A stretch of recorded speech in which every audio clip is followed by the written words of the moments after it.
just cut this butter into little pieces. Oops, put a piece of tea on there. Don't want that. I'm just going to cut these into chunks and put it all in, and then I'm just going to cut it with the pastry cutter. Okay, so then you cut your butter in.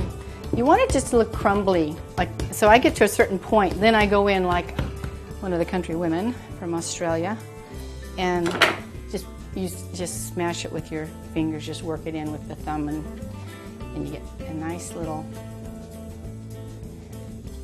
crumbly, like a cornmeal or something effect.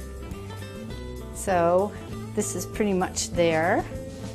Now I make a sort of a well here, and then heavy cream. You can get whipping cream and be okay, but I try to get a cream that's at least 40% fat. And I think that's another reason that the scones are so good in Australia, because these country women, they get the cream right there. I mean, someone's cow. It's just that fresh. So it's great living here in the Dalles because we have a lot of good farmers and produce and things, and you can do that. So whenever you can use fresh and local, do it. It makes you look like a genius when they taste your food. Right here, I'm going to put some zest in. Now this is a point. If you want to you can take this recipe and go anywhere with it. Just whatever's fresh. If there's blueberries or, even in the winter we use a lot of dried cherries. We put dark chocolate and white chocolate together. You can take this cream scone recipe and just add anything. You just do like a half a cup of. But for the plain scone, I think it's really nice just to have a little bit of zest.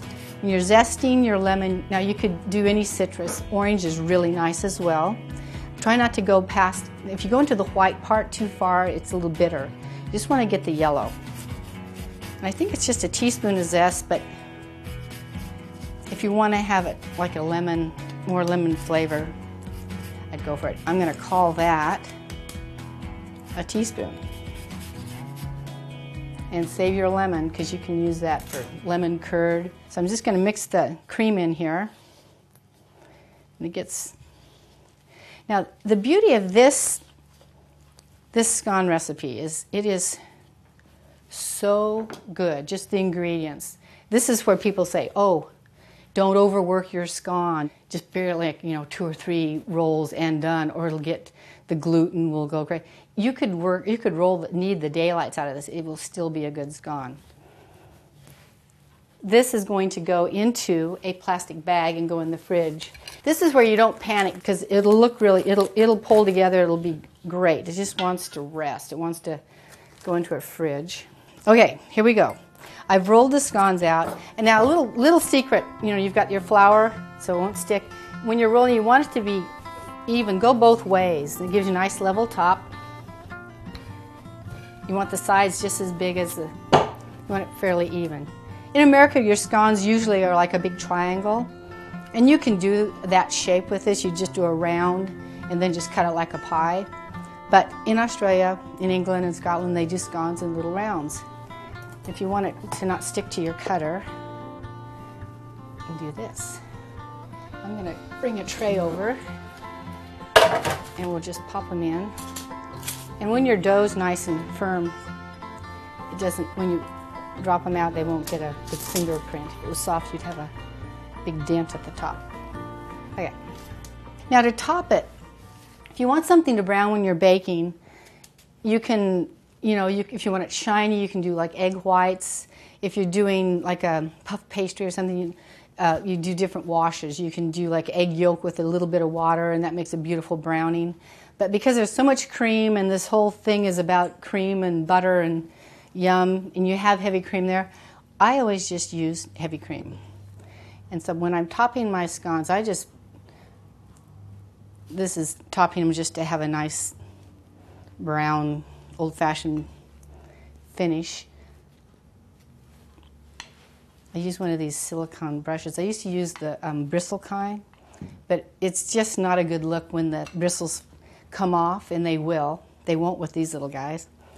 And then it's like, whoa, it looks like a hair. You don't want that look.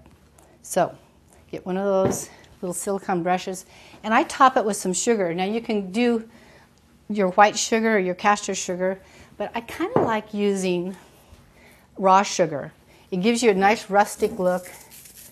It just looks like Grandma made it, a grandma that lived in the country in the farm. So that's, I mean, I can make at least a dozen with this. The temperature of your oven's 375, and make sure it's right to temperature. It's never a good thing to not have it hot enough when you put it in. In Australia, what they do with a scone, they cut it in half. Oops, I didn't cut that very well, but anyway, you get the picture. And they get a dollop of Devonshire cream. Now this cream is heavy cream that's just been whipped. I put a little bit of confectioner's sugar and a really good vanilla. Never skimp on your vanilla. Get the best you can afford. I'm going to put a little orange marmalade on top. Oh my gosh. Okay. Now this is just a little bit of heaven.